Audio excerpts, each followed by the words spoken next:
L'info éco avec Capital.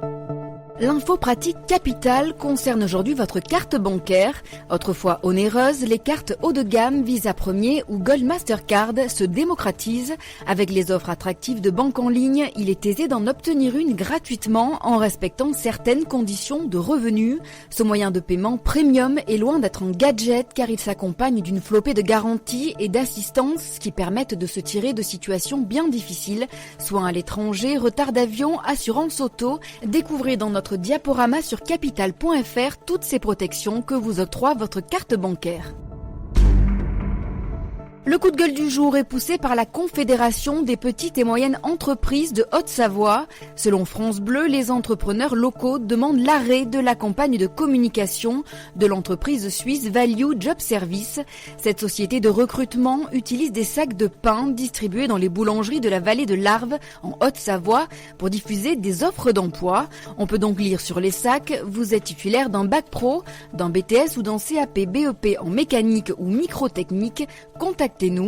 Alors que les chefs d'entreprise locaux ont déjà bien du mal à recruter de la main-d'œuvre dans l'industrie, ils voient ce procédé comme un pillage de leurs salariés, une agression qui met selon eux leur société en péril. Côté suisse, le responsable d'une agence d'intérim de Genève, contacté par Le Parisien, estime que les entrepreneurs de Haute-Savoie exagèrent tout simplement. On passe maintenant aux chiffres du jour. 6%, c'est le rendement des obligations d'État des pays émergents en devise locale.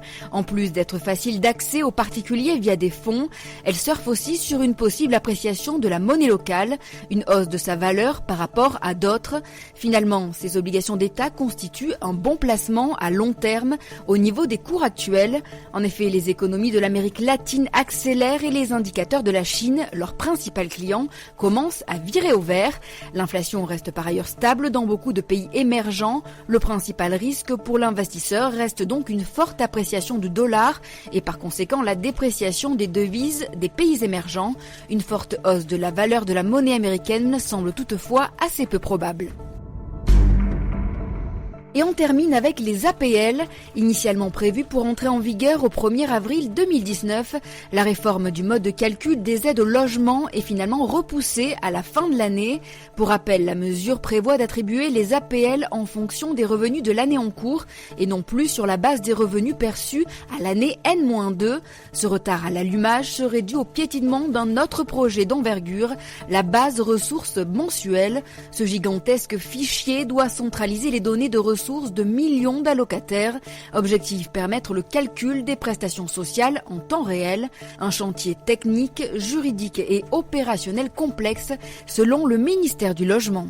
C'était l'info éco avec Capital.